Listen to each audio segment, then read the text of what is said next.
Hello everyone, welcome to my channel Readers Path. तो जैसा कि हमने एचटेट पीवाईक्यू सीरीज स्टार्ट की थी, तो अब हम नेक्स्ट क्वेश्चन देखते हैं। So let's see. A sum of money double itself in 15 years at compound interest. In how many years it will become 8 times at the same compound interest rate. हमें बताना है कि कोई जो धन है वो 15 वर्ष में दुगना हो जाता है। तो हमें क्वेश्चन में आंसर बताना है कि ये कितने साल में 8 गुना हो जाएगा। तो इसको हम बिल्कुल शॉर्टकट तरीके से करेंगे। जैसा कि आपको क्वेश्चन में गिवन है कि डबल हो जाता है हमारे पास कितने ईयर में, 15 ईयर्स में। अब हमें क्या निकालना है क्वेश्चन में कि 8 टाइम्स कितने ईयर में होगा। तो अब हम यहाँ देखते हैं कि जो 8 है वो 2 की पावर कितना है, 3। तो हम डायरेक्ट क्या कर देंगे आंसर निकालने के लिए, जो 15 हमारे पास यहाँ पर है ईयर, तो 15 को हम 3 से मल्टीप्लाई कर देंगे तो हमारे पास आंसर कितना आ जाएगा, 45 ईयर। तो हमारा इसका करेक्ट आंसर होगा fourth option which is 45 year. तो आई होप आपको ये क्वेश्चन बिल्कुल शॉर्टकट तरीके से समझ में आया होगा कि हमें क्वेश्चन में गिवन था कि 15 ईयर में ये डबल हो जाता है, तो 8 गुना हमें बताना है वो कितने साल में हो जाएगा। तो इसके लिए सिंपल क्या करना है हमें कि हमें देखना है कि 8 जो है वो 2 की पावर कितना है, तो 2 की पावर ये 3 की फॉर्म में हम इसको लिख सकते हैं। और जो 3 पावर है इसको हमें क्या करना है, 15 से मल्टीप्लाई करना है, तो हमारा आंसर आ जाएगा 15 ईयर। अगर इस तरीके का कोई भी क्वेश्चन आता है तो आप इस शॉर्टकट तरीके से आप उसको कर सकते हैं। तो चलिए अब हम नेक्स्ट क्वेश्चन पर चलते हैं। तो नेक्स्ट क्वेश्चन हमारा है, if 25 man can reap a crop in 60 days, then in how many days will 10 man reap the crop. क्या दे रखा है हमें क्वेश्चन में कि जो 25 आदमी है किसी फसल को 60 दिनों में काट सकते हैं, तो 10 आदमी उसी फसल को कितने दिन में काटेंगे। तो हमें क्वेश्चन में गिवन है कि जो 25 मैन है वो 60 डेज में किसी काम को कर सकते हैं। तो सिंपल हमें गिवन है। अब काम के केस में क्या होता है कि एक आदमी जो है, अगर हम 1 पर्सन निकालेंगे, अगर एक आदमी जो है उस फसल को कितने दिनों में काटेगा, तो इसके लिए हम क्या करते हैं, 60 को 25 से मल्टीप्लाई कर लेते हैं कि इतने दिन में वो पूरी फसल को काटेगा।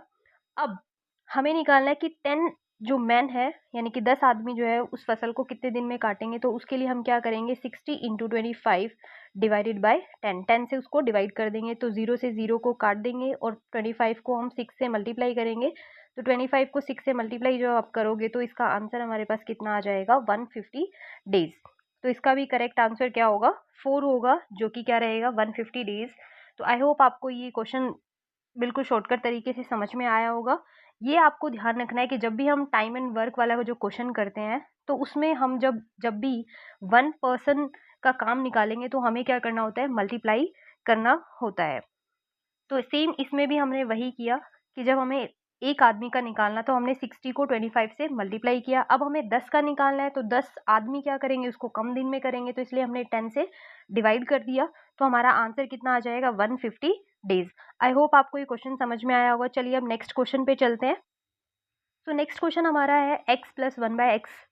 इसकी वैल्यू हमें गिवन है कितनी, 5। और हमें कैलकुलेट करना है एक्स क्यूब प्लस 1/x का क्यूब। इसकी वैल्यू हमें कैलकुलेट करनी है। तो it is very easy, it is formula based. आपने पढ़ा होगा जब आप 6th-7th में होते हैं तो a प्लस बी का क्यूब आपने पढ़ा होगा, जो कि क्या होता है हमारे पास, a cube plus B cube plus 3ab into में a प्लस बी होता है।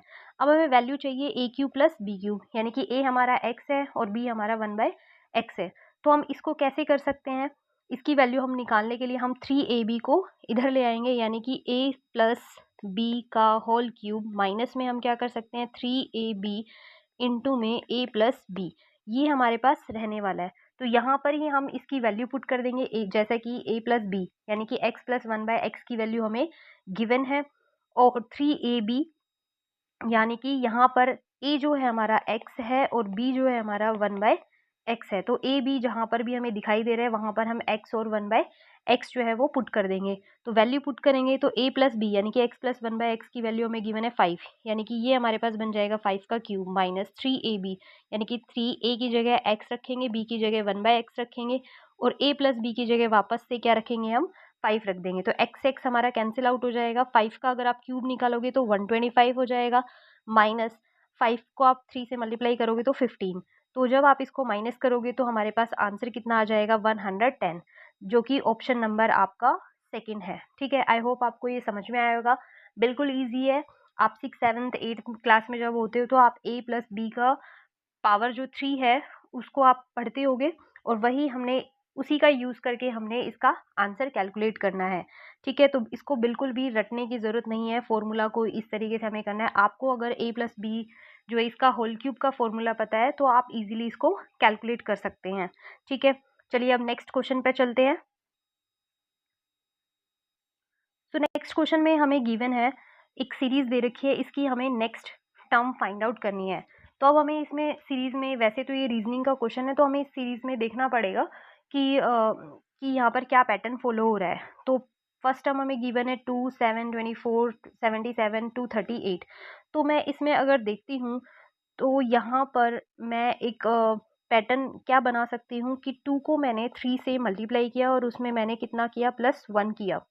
क्योंकि ना तो यहाँ पे हम क्यूब का फॉर्मूला यूज़ कर सकते हैं, ना यहाँ पे स्क्वायर वाला यूज़ हो रहा है, ना ही यहाँ पर सब्ट्रैक्शन की, अगर हम सब्ट्रैक्शन वाला फॉर्मूला यहाँ पर काम कर रहा हो तो वो भी नहीं है। तो यहाँ पर एक पैटर्न फॉलो हो रहा है जो कि है 2 को हमने 3 से मल्टीप्लाई किया, 1 ऐड किया तो 7 आ गया। अब सेम ही पैटर्न हम फॉलो करेंगे, 7 को 3 से मल्टीप्लाई करेंगे, और 7 को 3 से मल्टीप्लाई करने के बाद इसमें कितना ऐड किया हुआ है, 3 ऐड किया हुआ है, 24। ठीक है, सिमिलरली आप 24 को 3 से मल्टीप्लाई करेंगे, प्लस इसके बाद देखो यहाँ पे भी एक पैटर्न फॉलो हो रहा है, 1 ऐड किया, 3 ऐड किया, अब इसके बाद कितना ऐड होगा, 5। तो आप जब 24 को 3 से मल्टीप्लाई करोगे तो देखोगे 72, और 72 में आप 5 ऐड करोगे तो आपके पास में कितना आ जाएगा, 77। सिमिलरली 77 को जब आप 3 से मल्टीप्लाई करोगे और उसमें कितना ऐड करना है आपने, 7 ऐड करेंगे, तो आपके पास कितना आएगा, 238 आएगा। अब जो नेक्स्ट टर्म हमारी आएगी वो कैसे आएगी, 238 को हमने 3 से मल्टीप्लाई करना है और उसमें कितना ऐड करना है, हमने 9 ऐड करना है। तो जब आप 238 को 3 से मल्टीप्लाई करेंगे तो आपके पास में आएगा 714। ठीक है, और उसमें आपने क्या करना है, 9 ऐड करेंगे, तो आपके पास जो आंसर है वो कितना आ जाएगा, 723।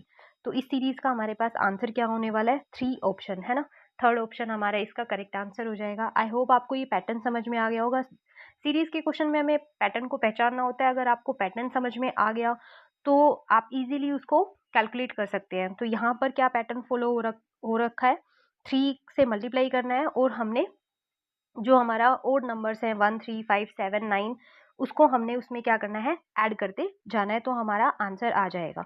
तो चलिए अब नेक्स्ट क्वेश्चन पर चलते हैं।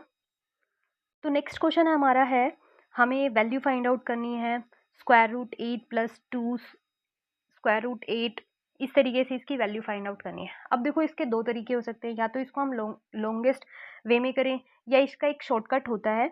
अब वो शॉर्टकट क्या होता है, हमने क्या देखना होता है, देखो यहाँ पर 8 है, हमें इसको आइडेंटिफाई करना है। ठीक है, तो यहाँ पे हमने 8 लिया। अब 8 जो है इसके हमें फैक्टर बनाने होते हैं, और फैक्टर किस तरीके से बनाएंगे कि उसका डिफरेंस, यहाँ पर क्या देख रहे हो आप, 2 है ना, तो उसका डिफरेंस क्या आना चाहिए, हमारे पास 2 आना चाहिए। तो अब 8 के ऐसे फैक्टर बनाओ जिसका डिफरेंस क्या है, 2 आए। तो हमने देखा कि 4 और 2, हम इसके ये दो फैक्टर हमारे पास बन गए कि 4 और 2 की जब मैं मल्टीप्लाई करती हूँ तो मेरे पास 8 आएगा, और 4 और 2 का डिफरेंस भी कितना होता है, क्या होगा, हमारे पास 2 ही रहेगा। ठीक है, तो जो हमारे पास आंसर क्या रहेगा, तो जो लार्जर नंबर होगा वही हमारा इसका आंसर रहने वाला है। तो इसका जो आंसर है वो हमारे पास क्या हो जाएगा, fourth option, which is 4 given है यहाँ पर हमारे पास। अच्छा, लॉन्गेस्ट तरीके से कैसे करेंगे हम इस पूरी वैल्यू को, हम अगर ये वाला पैटर्न आपको समझ में आ गया तो हम इसको लॉन्गेस्ट तरीके से एक बार देख लेते हैं कि हम इसको लॉन्गेस्ट तरीके से कैसे करेंगे।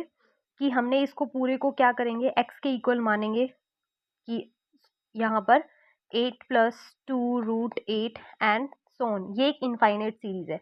अब हम बोथ साइड क्या कर देंगे, स्क्वायर कर देंगे, एक्स स्क्वायर हो जाएगा 8 + 2, फिर यहाँ पर क्या रहेगा हमारे पास 8 + 2√8।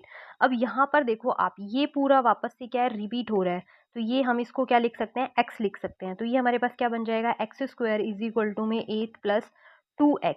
अच्छा, इसके पीछे लॉजिक क्या था, ये जो हमने 8 यहाँ पर आपको दिखाई दे रहा है, तो यहाँ पे देखो आप 8 जो है और यहाँ पर 2 आ गया, तो सेम ही हमने इसी से ही ये शॉर्टकट बनाया है कि यहाँ पर हमारे पास जो इक्वेशन बनने वाली है, वो इक्वेशन क्या बनने वाली है, इक्वेशन बनेगी हमारे पास x² - का 2x -8 इक्वल टू में 0।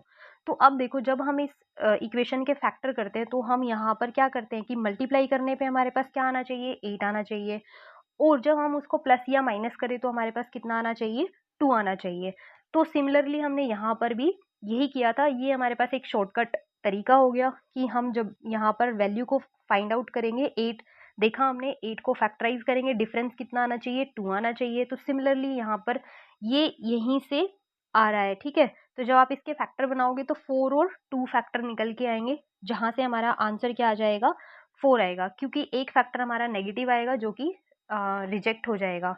अगर आप इसके फैक्टर बनाओगे तो एक्स स्क्वायर यहाँ से क्या बनेगा, माइनस का 4x, ठीक है, और माइनस प्लस का 2x बनेगा, और -8 इक्वल टू 0। तो x -4 बन गया, और क्या बनेगा आपके पास में, x + 2 इक्वल टू 0।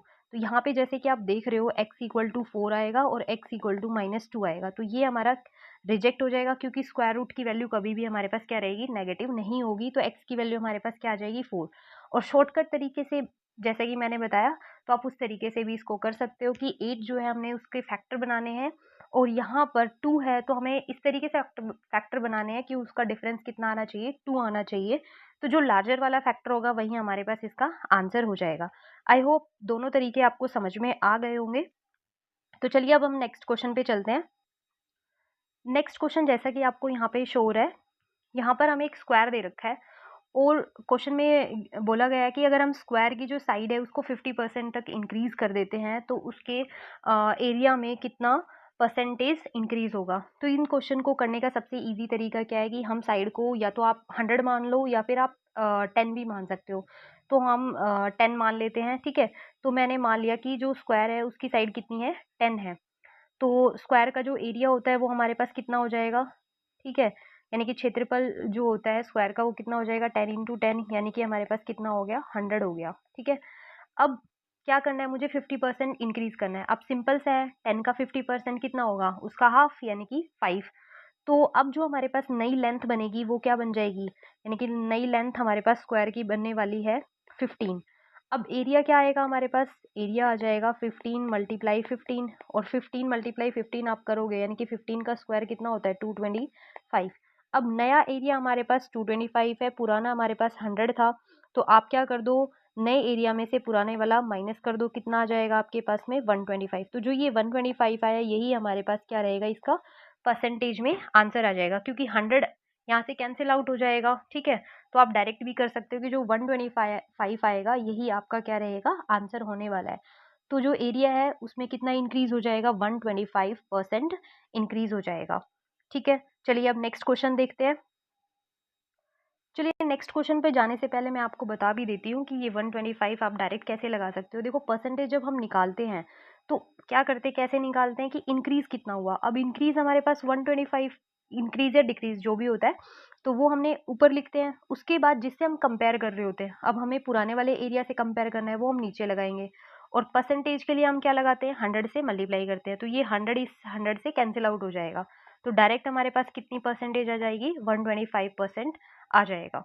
तो या तो आप इस तरीके से कर सकते हो, अगर आपको थोड़ा सा कॉन्सेप्ट क्लियर है तो आप डायरेक्ट आप यहाँ से आंसर लगा सकते हैं, क्या, 125%। चलिए अब नेक्स्ट क्वेश्चन देखते हैं। तो नेक्स्ट क्वेश्चन है हमारे पास कि अगर हम किसी वस्तु को 72,000 रुपीज़ में बेचते हैं तो हमें 25% का प्रॉफिट होता है। तो हमें उस वस्तु की या उसकी वैल्यू क्या बतानी है, हमें उसका कॉस्ट प्राइस बताना है, ठीक है। तो ये बहुत ईजी है, इसको शॉर्टकट तरीके से ही करेंगे हम। तो आप क्या कर लो, यहाँ पर हम मान लेते हैं किसी भी जो भी ऑब्जेक्ट, जो भी वस्तु है उसका हमने कॉस्ट प्राइस मान लिया 100। अब क्या है, उस पर हमें 20% का प्रॉफिट हो रहा है। तो अगर हम 100 का 20 निकालेंगे तो हमारे पास 20 ही आएगा। यानी कि इसका मतलब क्या हुआ कि हमने उस वस्तु को 120 रुपये में बेचा होगा, कि अगर हमें 20% का प्रॉफिट हो रहा है तो हमने 100 की खरीदी और 120 रुपये में उसको बेच दिया। अब इस 120 की जो वैल्यू है वो हमें क्वेश्चन में गिवन है 72,000, ठीक है। तो यहाँ से हम क्या कर सकते हैं कि 120 जो है इसकी वैल्यू हमें गिवन है 72,000। तो यहाँ से आप क्या करोगे, एक की वैल्यू कैलकुलेट कर लेंगे, क्योंकि हमें क्या निकालनी है, 100 की वैल्यू निकालनी है। तो एक की वैल्यू निकालो और 100 से क्या कर देंगे, हम मल्टीप्लाई कर देंगे। तो 10 से 10 कैंसिल आउट हो गया। अब 12 से आप इसको डिवाइड करोगे, ठीक है, 72 100 हो जाएगा, 12 से इसको डिवाइड करिए तो ये हमारे पास कितना आ जाएगा 600, यानी कि एक की वैल्यू हमारे पास कितनी आ गई 600। अब हमें किसकी वैल्यू निकालनी है 100 की, तो 100 से आप इसको मल्टीप्लाई कर दीजिए तो ये हमारे पास कितना आ जाएगा 60,000, यानी कि उस वस्तु की हमारे पास कॉस्ट प्राइस कितनी आ गई, यानी कि क्रय मूल्य जो है हमारे पास कितना आ गया 60,000। आई होप आपको ये क्वेश्चन समझ में आया होगा। सिंपल है, कुछ नहीं करना कि जो भी ऑब्जेक्ट है, जो भी वस्तु है, उसको हमने उसका कॉस्ट प्राइस मान लिया 100 की, हमने उसको 100 में खरीदा। अब 20% हमें प्रॉफिट हो रहा है तो 100 का 20% जो होता है वो 20 ही होता है। इसका मतलब हमने उस वस्तु को 120 में बेचा होगा। अब क्वेश्चन के अकॉर्डिंग हमने उसको 72,000 में बेचा है, इसका मतलब 120 की वैल्यू हमें कितनी गिवन है 72,000 गिवन है। तो हम यहाँ से 1 की वैल्यू निकाल लेंगे जो कि हमारे पास कितनी आएगी 600 यूनिट आएगी। अब हमें 100 की वैल्यू निकालनी है तो हमने क्या किया है 100 को 600 से मल्टीप्लाई किया तो हमारे पास आंसर आ गया 60,000। आई होप आपको ये क्वेश्चन समझ में आए होंगे। और ये आप देख सकते हो यहाँ पे लेवल 2 लिखा हुआ है, इसका मतलब ये जो भी क्वेश्चन मैं यहाँ पे करा रही हूँ वो सारे PYQ है, यानी कि प्रीवियस ईयर में ही आए हुए क्वेश्चन है। तो इस तरीके से ये सीरीज कंटिन्यू रहेगी। आप इस सीरीज को लाइक करिए, शेयर करिए, कमेंट करिए कि आपको ये वीडियो कैसी लग रही है, क्वेश्चन आपको समझ में आ रहे हैं या नहीं आ रहे हैं। Thank you so much.